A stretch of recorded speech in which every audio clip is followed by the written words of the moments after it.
Rudy Giuliani provides a weak defense for the President of the United States. Asia Argento is implicated in a Me Too mess of her own making. And Al Sharpton makes an astonishingly great TV error. I'm Ben Shapiro. This is The Ben Shapiro Show.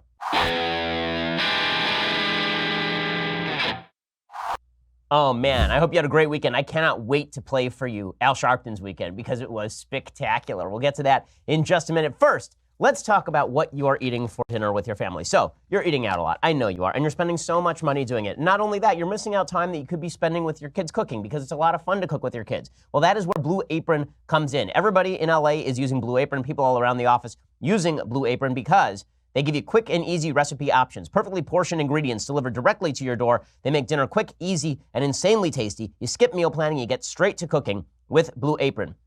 Enjoy the joy of summer with their favorite grilling recipes. They've seasonally inspired ingredients and mouth-watering grilling options for the summer. They have chicken with barbecue sauce, juicy cheeseburgers with spicy slaw, which sounds not kosher but fabulous. Go check it out right now. Blue Apron has great recipes, and it makes you basically into a gourmet chef without you actually having to be good at cooking. So check out this week's menu. Get your first 3 meals for free at blueapron.com/Shapiro. That's blueapron.com/Shapiro to get your first 3 meals for free. Blue Apron is indeed a better way to cook. I mean, I'm looking at some of these meals right now in front of me. They look spectacular. I'm extraordinarily hungry already, so this ad is bad for my health. Go check it out right now, blueapron.com/Shapiro, blueapron.com/Shapiro, and you get your first 3 meals for free when you use that promo code Shapiro. Okay, so there's a lot going on over the weekend. The big story over the weekend is that the New York Times supposedly is about to break open the Mueller investigation.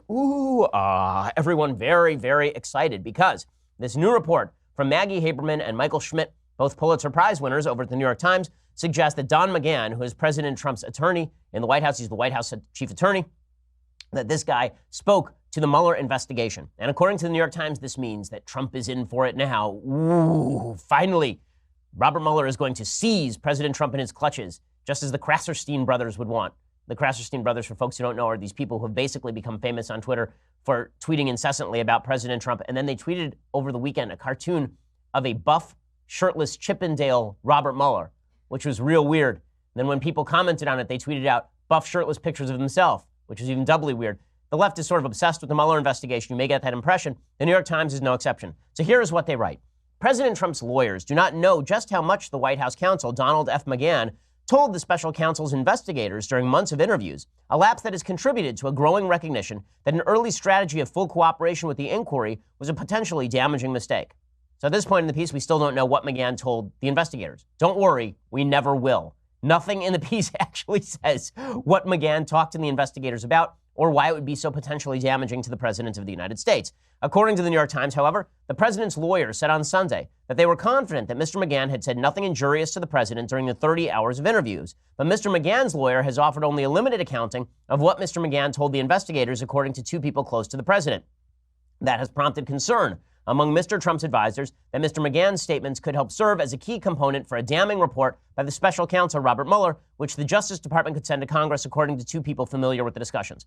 What this suggests is that the Mueller investigation is going to come up with nothing, and then they are going to send a report to Congress suggesting that the president acted badly, that while he didn't formally obstruct justice, which is a charge that has a very specific meaning and involves destruction of evidence or attempts to intimidate witnesses or some sort of witness tampering or perjury, the president hasn't done any of those. There's nothing to actually show the president has done any of those things.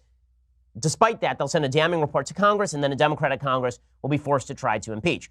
Mr. Trump's lawyers realized on Saturday they had not been provided a full accounting after the New York Times published an article describing Mr. McGahn's extensive cooperation with Mr. Mueller's office. After Mr. McGahn was initially interviewed by the special counsel's office in November, Mr. Trump's lawyers never asked for a complete description of what Mr. McGahn had said, according to a person close to the president.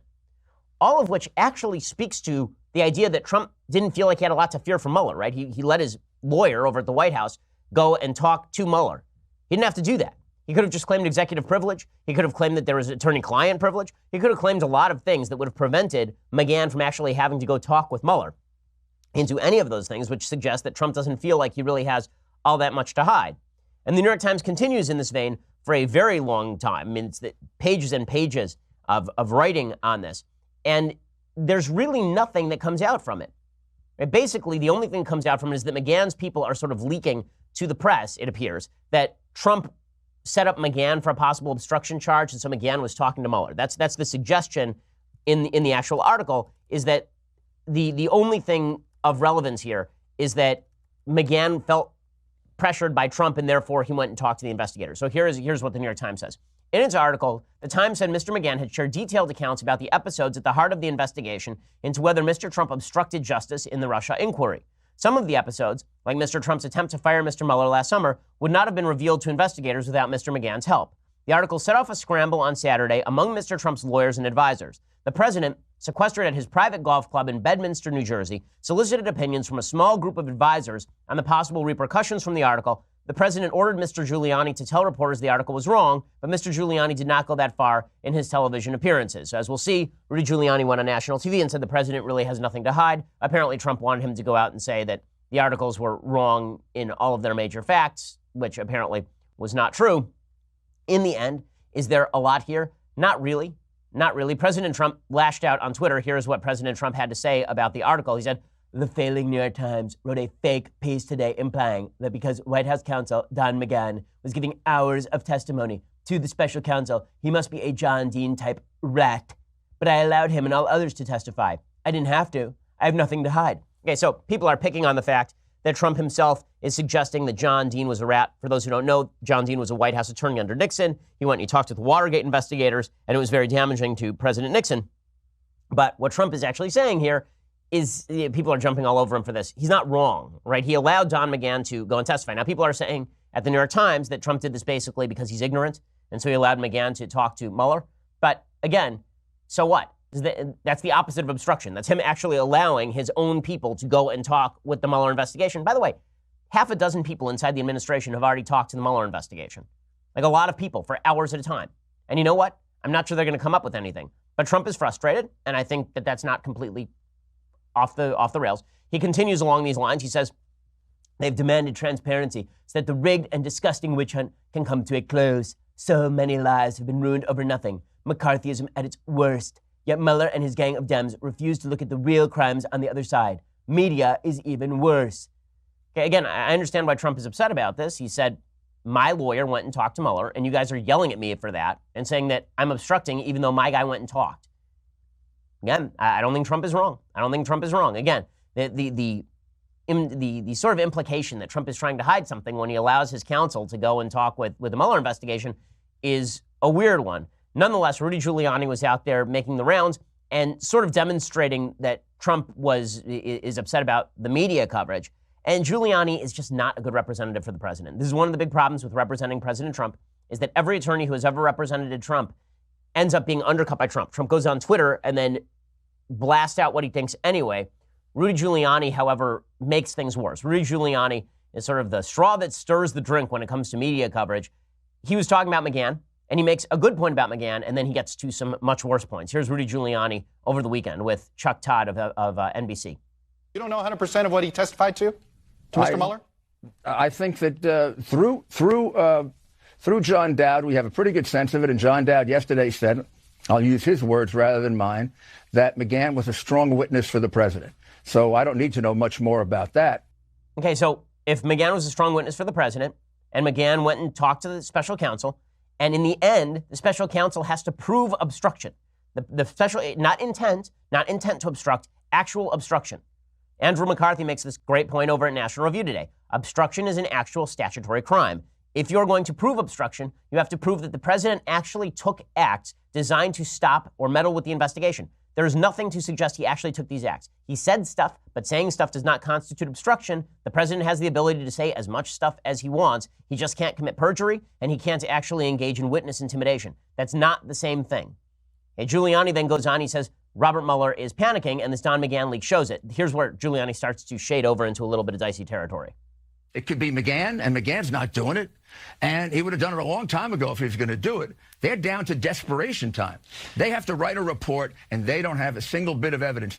Okay, so it is very possible that Mueller has no evidence. That New York Times report, however, looks like a leak from McGahn's team. It looks like McGahn is leaking to the press that the reason that he talked to Mueller is because he was afraid of being hung out to dry. It would be weird if that leak was coming from Team Mueller. There are just sentences in the report that appear that it makes it look like it's from McGahn. And then Giuliani gets himself in the biggest trouble of all. Now, what Giuliani says in this particular clip is going to be wildly misinterpreted. I don't think Giuliani is completely wrong, but expressed in the worst possible way. And in a second, I'm going to talk about why this sort of stuff matters. And when you tell me that, he should testify because he's going to tell the truth and he shouldn't worry, well, that's so silly because it's somebody's version of the truth, not the truth. He didn't have a conversation. Truth is truth. I don't mean to go like... No, it isn't truth. Truth isn't truth. The President of the United States says, I didn't... Truth isn't truth. Mr. Mayor, do you realize what... No. This is going to become a bad meme. Don't do this to me. Okay, here's the problem with Rudy Giuliani. What he's saying is not wrong. When he says that there is such a thing as a perjury trap, that if I tell the truth in front of Robert Mueller, I still may be brought up on obstruction charges. I still may be brought up on perjury charges because it's possible there are two people who are telling different sides of the same story, and one of them sees it a different way, and therefore a perjury charge emerges. He's not wrong about that. But when he says sentences like truth isn't truth, that is not going to help in any way. Rudy Giuliani is just not a good representative of the president when it comes to this sort of stuff. What he should be saying is no lawyer worth his salt would put his client in front of a motivated prosecutor determined to rack that guy up on perjury charges or obstruction charges. No one would do that, particularly not a president who is fond of speaking off the cuff. So even if the president is in general telling the truth and he makes a slight slip up, Mueller's going to grab him. And not only that, questions can be asked that are specifically designed to elicit a particular response that makes you subject to perjury. A good prosecutor can do this sort of stuff. But saying truth isn't truth obviously lends itself to the idea that the Trump administration is being deeply dishonest about all this stuff. Now, the irony is that because the Trump administration has been dishonest about so many things regarding the Russia investigation from the outset, it's obscuring the larger point, which is that Trump, I think, is probably telling the truth when he says there was no collusion. But this stuff does have consequences. I'm going to explain in just a second. First, let's talk about whether you ought to go down to the post office today. The answer is you shouldn't. Okay, the post office is a great place, but you don't actually want to be standing in line at the post office. What you want to do is save your company time and money by instead working from your office and printing out your postage directly onto envelopes, onto stickers, directly onto a piece of paper that you can tape onto your envelope. It saves you all sorts of time. It saves you all sorts of money. You don't have to get in the car and go down to the post office. That's where Stamps.com comes in. With Stamps.com, you can access all the amazing services of the post office right from your desk 24/7 when it is convenient for you. You buy and print official U.S. postage for any letter, any package using your own computer and printer, and the mail carrier picks it up. You just click, print, mail, and you're done. It could not be easier. We use Stamps.com here at the Daily Wire offices. I use it at my home as well. It saves me all sorts of time. Right now, use Shapiro, promo code Shapiro for this special offer. It includes $55 free of postage, a digital scale, and 4-week trial. Go to Stamps.com before you do anything else. Click on the radio microphone at the top of the homepage and you type in promo code Shapiro. That's Stamps.com, promo code Shapiro. When you click on that radio microphone at the top of the page, enter Shapiro, and again, you get up to $55 free postage, a digital scale, and a 4-week trial. Stamps.com, all the great services of the post office directly from your desk. It's fantastic. Go check it out. Stamps.com, use promo code Shapiro. Okay, so why does any of this matter? In the end, it's all going to be dependent on what Mueller comes down with. So for all the media fulmination, for 2 years of media fulmination, all that's going to matter is what's in the final report. I have a feeling it's going to be a lot weaker than anybody thinks it's going to be on the left. I think that it's still going to be damning of President Trump in terms of his own personal behavior. And I don't think much is going to come out of it. It's just going to be sort of a restating of stuff people already knew. The big problem, however, is that when Rudy Giuliani goes on TV and says things like truth isn't truth, all it's doing is underscoring the dishonesty of the Trump administration time and time again during the Russia collusion investigation. The broader point that Trump is making, I did not collude with the Russians to change the effects of the election, I think is probably true because there has not been evidence presented yet to show that the Trump campaign actively colluded with the Russians in shifting the election.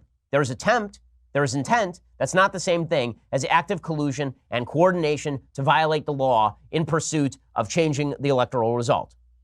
But because the Trump administration, because the Trump campaign was so dishonest about the Trump Tower meeting, for example, because Rudy Giuliani has shifted his story multiple times, it makes Trump look dishonest. And it occurs to me what a problem this is. Yesterday, I took my wife for her birthday glass blowing. So we'd never done this before. And my sister actually suggested this. We like to do sort of arts and crafts sorts of things. This is a new thing. We like to do kind of experiences for birthdays and anniversaries instead of me just getting her a nice piece of jewelry or in addition to me getting her a nice piece of jewelry. But in any case, we decided to go glass blowing. And the woman who's teaching the class is, of course, as you would imagine in Los Angeles, somebody who's very much on the left. And we start talking about politics because she brings it up. I was not all that interested, but she wanted to.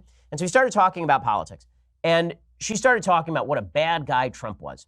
And I said, but his policies really haven't hurt you in any way. In fact, the economy's been pretty good. Yeah, his policies are stuff that you kind of like. And she says, you know who else I dislike? that Mike Pence is just terrible. I said, well, I know Vice President Pence. He's actually kind of a nice guy.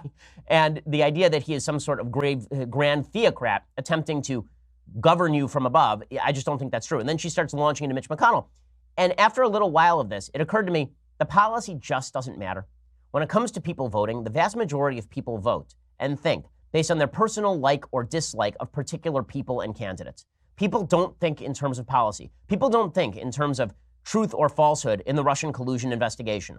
All they think is Trump dishonest or is Trump not dishonest? And so even if Rudy Giuliani is not wrong about perjury traps and Robert Mueller, when you represent the worst face to the public, that has serious electoral consequences. That's stuff that doesn't get brushed under the rug when it comes time for people to vote. The grand perception of President Trump as a dishonest guy is not going to be dissipated by the constant reiteration by his counsel, Rudy Giuliani, of that sort of dishonesty and that feeling of dishonesty. It's this miasma of bad stuff surrounding the Trump administration that does more harm than the actual criminality, because I don't think there's actual any criminality when it comes right down to it. Okay. Meanwhile, the media, of course, have every interest in blowing up everything bad about President Trump to inordinate heights of outrage, and that's not helping either. So the media continue to take very seriously Omarosa Manigault, even though she has had nothing. And that's what's really astonishing about the Omarosa Manigault story. So Omarosa is going around talking incessantly about all of the tapes she has. She has not released one seriously damning thing about the Trump administration. She really hasn't. Now, all she said is that she didn't get along with Trump, she didn't get along with John Kelly, and now she says Trump was a racist after spending years talking about how wonderful President Trump was and how everyone would literally bow before him. Now she's going around and she has earned strange new respect from the media. So she's gotten most of that strange new respect courtesy of the folks over at places like MSNBC. In a grand meeting of the minds, Al Sharpton had on Omarosa on MSNBC over the weekend, and they were talking about race. From Al Sharpton, a man who has legitimately participated in the inception of race riots in places like New York, Omarosa talking with Al Sharpton, race baiter par excellence, about why Donald Trump is going to start a race war. We have a lot to lose. And in fact, we're losing right now because Donald Trump is disingenuous about his engagement and his outreach. And in fact, I believe he wants to start a race war in this country. For a lady who was fired from the administration, did not quit, it's pretty wild for her to suggest that Trump wants to start a race war in the country. It's particularly rich for her to be saying this to a guy who legitimately has started race riots in the United States, or at least allegedly been involved with the inception of those race riots, particularly the 1991 race riot in Crown Heights that claimed the life of an Orthodox Jew. But I guess that the media have to be treated with respect here. Al Sharpton certainly has to be treated with respect. The worst botchery of Al Sharpton's weekend was not actually his interview with Omarosa. It was the lead up to his interview with Omarosa. This is real. I'm not making this up. This is a thing that actually happened on national television. Is it fair to say Al Sharpton is a dummy? I think that based on clips like this, the ongoing battle between Al Sharpton and his teleprompter is one of the great battles in human history. I mean, it really is like it's like the Battle of Stalingrad, really, Al Sharpton versus his teleprompter. So here is the best clip of the weekend, bar none. It's just fantastic. You know what they say about payback? It's a real, well, I'm sure you know the word I'm thinking of. So in the words of my late friend Aretha Franklin, show some RESPICT.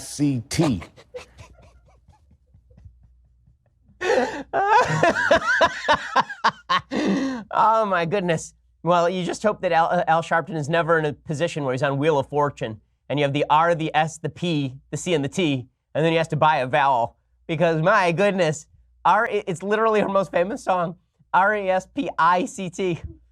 Tell us what it means to Al Sharpton. Just fantastic stuff. I can't imagine why folks don't take the media seriously.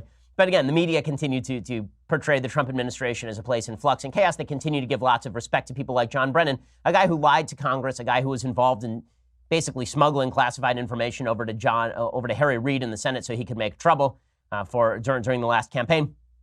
Here was John Brennan on national TV talking about how Trump is treasonous. And the media are all in on the idea that Trump is a treasonous fellow. The reason, again, this is relevant is because the Trump team has to fight back on that perception, and making botcheries with Rudy Giuliani is not the way to do this. I called his behavior treasonous, which is to betray one's trust and to aid and abet the enemy, and I stand very much by that claim. You are the former CIA director accusing the sitting president of the United States. That's a monumental accusation. Well, I think these are abnormal times. And I think a lot of people have spoken out against what Mr. Trump has done. And maybe it's my warning training as an intelligence professional. I have seen the lights blinking red in terms of what Mr. Trump has done and is doing. Now, it's possible the left can go too far, even for the left. So James Clapper, who was a former head of the CIA, I believe, under Barack Obama, Clapper actually started talking. He's former director of national intelligence under President Obama. Even he says that Brennan has gone too far here. So even as the Trump campaign, the Trump team, Rudy Giuliani fail on their lines, folks on the left are failing on theirs, right? So John Brennan starts ripping into James Clapper, and he's exactly correct. Or the opposite. Clapper starts ripping on Brennan, and he's exactly right here. You know, John is sort of like a freight train, and he's going to say what's on his mind. But John and his rhetoric have become, I think, an issue in and of itself. So just great stuff there. The fact is that the left are attacking themselves over how far they can go over President Trump. Again, the focal point of politics has become the president of the United States. It's the job of the president of the United States to make himself more popular. It's the job of the left to make him more unpopular. Every time the left goes too far, it makes Trump more popular. Every time President Trump sends out Rudy Giuliani to botch the message on national television, it makes Trump less popular. That is the battle that's going on. It's a battle of incompetence, people beating each other with sticks. It's really a clown show out there on the highest possible level. The only way this is ever going to get sorted out is the next ballot box, and that is a problem for Republicans because, again, the president's popularity rating is not as high as it should be right now, given the geopolitical situation. Okay, in just a second, I want to talk about the Me Too movement and whether it is foundering on the rocks of its own radicalism. First, let's talk about your safety and your security. So Ring.com's mission is to make neighborhoods safer. Today, over 1 million people use the amazing Ring video doorbell to help protect their homes. Ring knows home security begins at the front door. It does not end there. So now they've extended that same level of security to the rest of your home with the Ring Floodlight Cam. Just like that amazing doorbell, Floodlight Cam is a motion-activated camera and floodlight. It connects right to your phone with HD video and two-way audio that lets you know the moment anyone steps on your property. I love my Ring doorbell. I mean, it's fantastic, the video doorbell. It means that when I'm out of town, somebody can ring the doorbell. It pops up on my phone. I know who's outside my house, which is a big thing for me. I'm very safety oriented.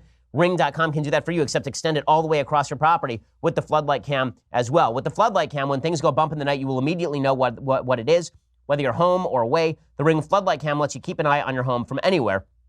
Ring Floodlight offers the ultimate in-home security, high-visibility floodlights, a powerful HD camera that puts security in your hands. With Ring, you are indeed always at home. Save up to $150 off a Ring of Security kit when you go to ring.com/Ben. That's ring.com/Ben. Again, ring.com/Ben. Use that /Ben so we know we sent you. And so you get that special deal, $150 off a Ring of Security kit. Love my ring.com products, and you will too. Go check it out, ring.com/Ben for that special deal. Okay, so the other big story of the weekend is that Asia Argento, who is one of the lead figures in the Me Too movement, it turns out that she was actually involved in paying off a 17-year-old for sexually assaulting him in a California hotel room. Here is the story from the New York Times. The Italian actress and director Asia Argento was among the first women in the movie business to publicly accuse the producer Harvey Weinstein of sexual assault. She became a leading figure in the hashtag Me Too movement. Her boyfriend, the culinary television star Anthony Bourdain, eagerly joined the fight. But in the months that followed her revelations about Mr. Weinstein last October, Ms. Argento quietly arranged to pay $380,000 to her own accuser,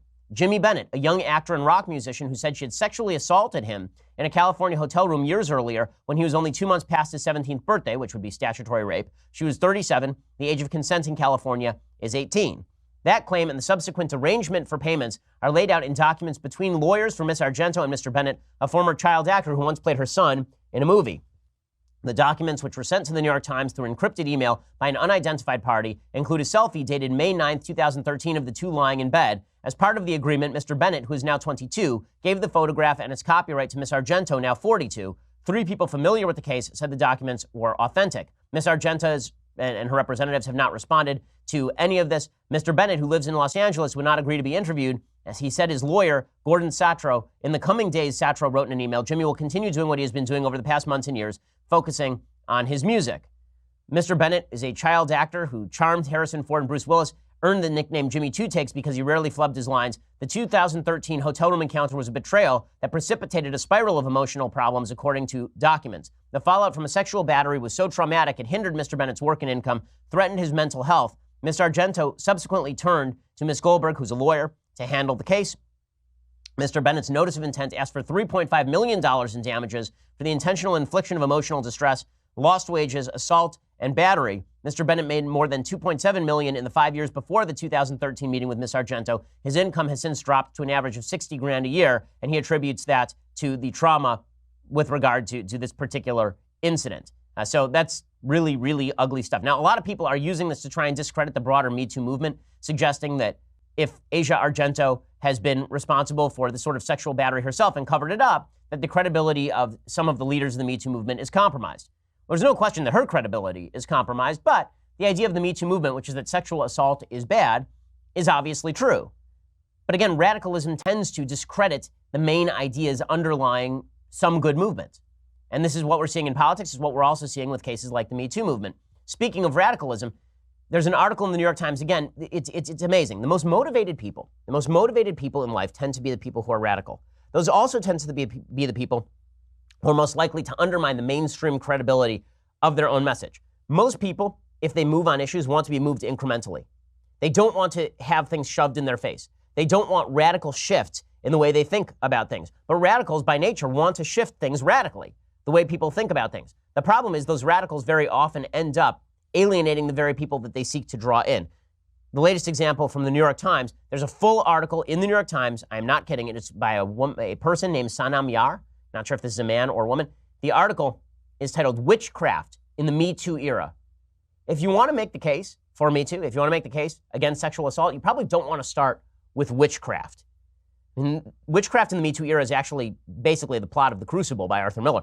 But the New York Times reports thusly: in a secluded nook of Central Park, 13 witches stood in a circle on a cloudless Saturday, eyes closed, chanting. A makeshift altar on the forest floor bore a lantern, a silver chalice, a bowl of water, a jar of salt, a sunflower, and a wand. Denise Crucci, high priestess of the North Willwood Coven, and her coven mate, Joanne Ferrer, guided the group through midsummer, an annual ritual celebrating the summer solstice. In a billowy white skirt and flip-flops, Miss Crucci resembled a free-spirited flower child. I do love the romance that the New York Times gives witchcraft and people who are crazy because they're part of a coven. I do love that they don't talk this way about Jewish ritual. They don't talk this way about Catholic ritual. They don't talk this way about Protestant ritual. But a bunch of nuts gathering in the middle of Central Park get this sort of treatment from the New York Times. And then they wonder why maybe the Me Too movement is stalling out a little bit here. When you undermine your own credibility by embracing radical silliness, this is sort of what happens. The Temple of the Spiral Path, which includes the North Wildwood and Stranger Gates Coven, has performed rituals in this clearing known among the witches as the Green Cathedral for 20 years. The worshippers sat cross-legged around a circle of flowers, dried calendula, chamomile, lavender, and rose petals, carefully arranged in a spiral. Miss Crucci led them through a meditation. Then they slowly joined hands and began singing, and one by one they entered the spiral, their dancing crew increasingly raucous as they intoned, "We are a circle moving, one with another we are, moving together we are one."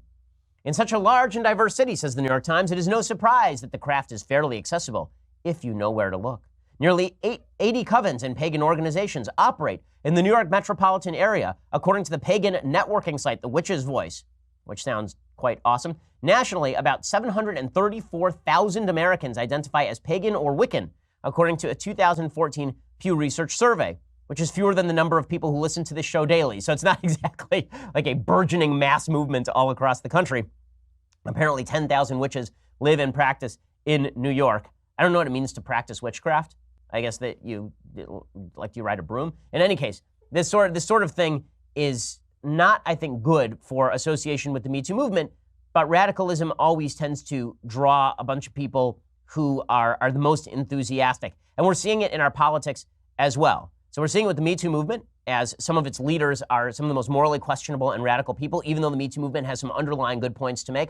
We're seeing it also with regard to our politics, where the most radical people from both sides are tending to hijack movements that actually have some credibility to them. So on the right, you have people like Kelly Ward. Kelly Ward is running in a primary in Arizona right now against Martha McSally. Martha McSally is a much better candidate. She's a representative from Arizona, former Air Force colonel, I believe, who is the first woman to fly in combat, if I'm not mistaken. Her record is pretty sterling, Martha McSally. She's running against Kelly Ward, who is kind of a nutcase. And Kelly Ward is running around touring with Mike Cernovich, a guy who's most famous for promoting Pizzagate. She was on MSNBC, and she's promoting her candidacy by saying that she doesn't know who Mike Cernovich's audience is, but she wants to appeal to them also. it's very easy for radicals to get a lot of attention, and Kelly Ward is getting a lot of attention, specifically because folks on the left have an interest in elevating her, and also because radicals, again, are some of the most outspoken and loud and entertaining people in America. I mean, Mike Cernovich has an audience that we want to reach, and that includes Republicans, conservatives, liberals, Democrats, people of all ilks. And so if he's coming on the bus tour, I think that he'll have a voice and he'll have something that he wants to say. Meanwhile, on the left, what you're seeing is the complete seduction of the Democratic Party into hardcore actual socialism, even though they won't actually define their terms. There's an interesting column by Elizabeth Brudig, who is the in-house socialist over at the Washington Post. The irony, of course, is that I couldn't access this column without actually paying for the paywall, even though it's about the glories of socialism, so that's too bad. But we'll get to that in just 1 second. First, you're going to have to go over to dailywire.com and subscribe. For $9.99 a month, you get a subscription to Daily Wire. When you do, you get the rest of this show live. You get the rest of the Andrew Klavan show live. You get the rest of the Michael Knowles show live, if that's something you're interested in or into. Also, for $99 a year, you get this, the very greatest in beverage vessels, leftist tears, hot or cold tumbler. Go check it out right now. You will live it. You will love it. And it replenishes daily. So go check that out right now. When you subscribe at YouTube or iTunes, you also get access to our Sunday special. Last week we had on Greg Gutfeld. This week we're having on someone similarly interesting. I don't know who it is yet, but it will be someone great. I promise. So go check that out right now. We are the largest, fastest growing conservative podcast in the nation.